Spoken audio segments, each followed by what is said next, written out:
Between 1995 and 2001, McDonald's ran a nationwide game promising millions of dollars in cash and prizes. During those 6 years, nearly every single major winner was connected to one man, and he didn't work at McDonald's at all. The game itself was simple: buy a soda or a large fries, peel off a sticker shaped like a Monopoly property or a cash amount, and either win instantly or collect matching properties toward a bigger prize. Most stickers were worthless or worth a free menu item. A small number, printed and mixed into the run on purpose, were the real prizes: cars, vacations, and jackpots as large as $1 million.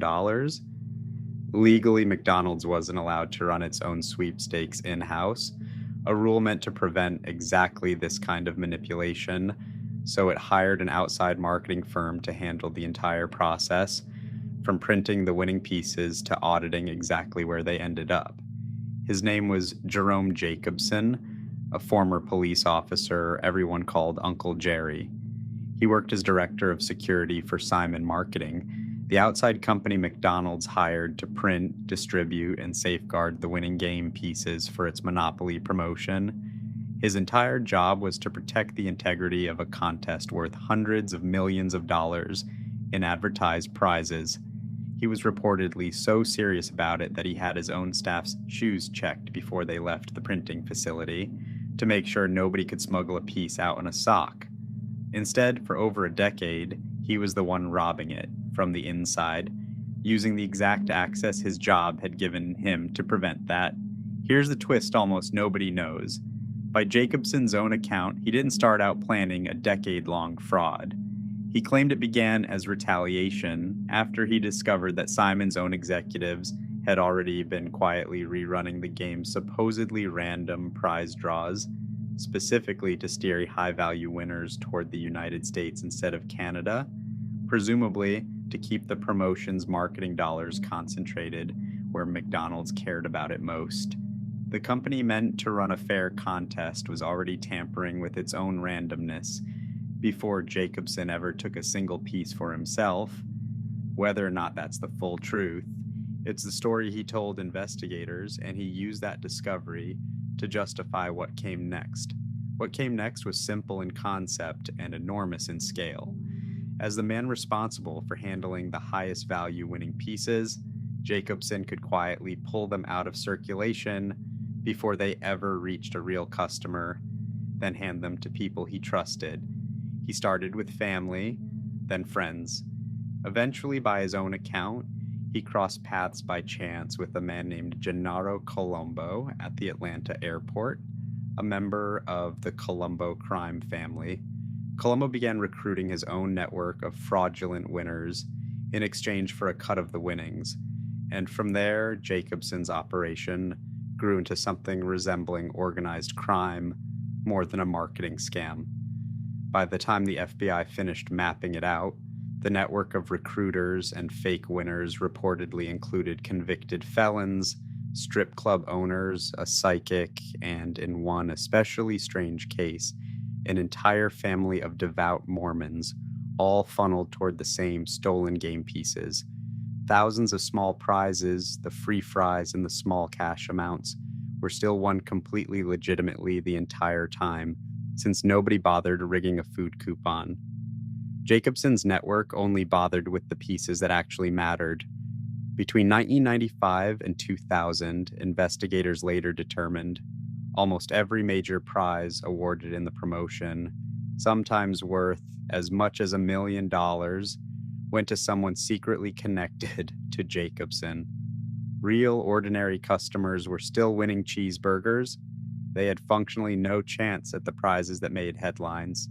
In total, the scheme is estimated to have funneled more than $24 million in cash and prizes to his network. It fell apart because of a car.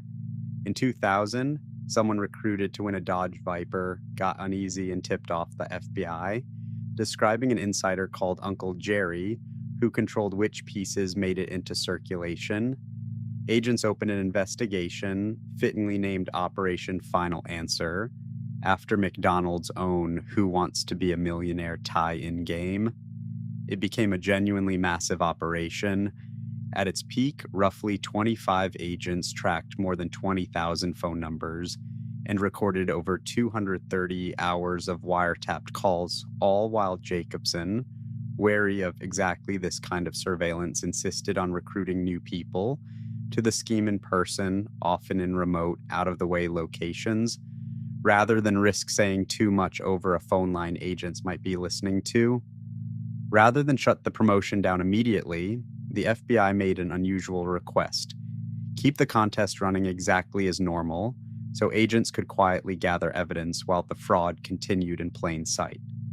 That undercover operation eventually led investigators to a supposed $1 million winner named Michael Hoover, whose story didn't add up. When a film crew showed up at his house to record his winning moment for what he believed was a McDonald's promotional video, he sat down, smiled for the camera, and told an elaborate rehearsed story about how he'd stumbled onto his winning piece by pure luck.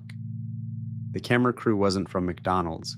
They were undercover FBI agents, and the entire fabricated story, told with total confidence directly into the lens, was captured on tape and later used as evidence.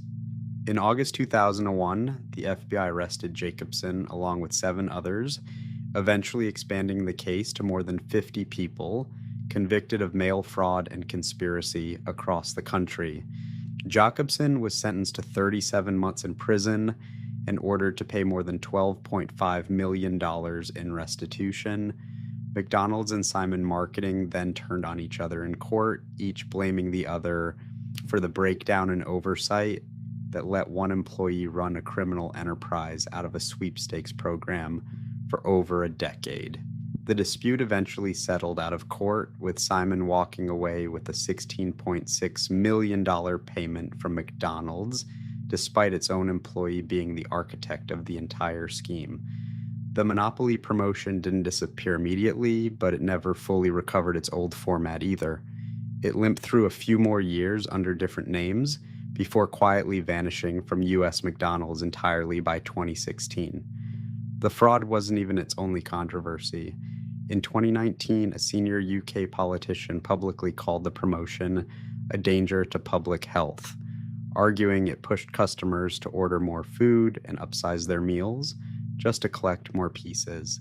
The story of the fraud itself eventually became an HBO documentary series in 2020, and a feature film adaptation has reportedly been in development since 2018.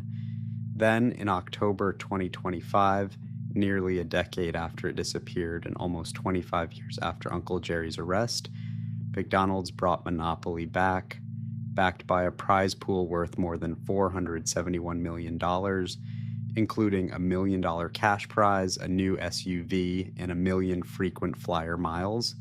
This time there's no physical prize vault for an insider to quietly raid. Every piece, physical or digital, gets scanned and verified through the McDonald's app, tracked with security protocols and independent audits specifically designed so what Jacobson did could never happen again. It's a strange kind of full circle, and the fix for a decades-old fraud turned out to be routing the entire promotion through the same loyalty app McDonald's wanted people using anyway. For 6 straight years, millions of people peeled stickers off fries boxes and burger wrappers, genuinely believing they had a fair shot at life-changing money, while the biggest prizes had already been quietly promised to a security guard's network before the pieces even reached a restaurant. Ordinary customers weren't just unlucky, they were never really in the running at all. The game looked completely random from the outside.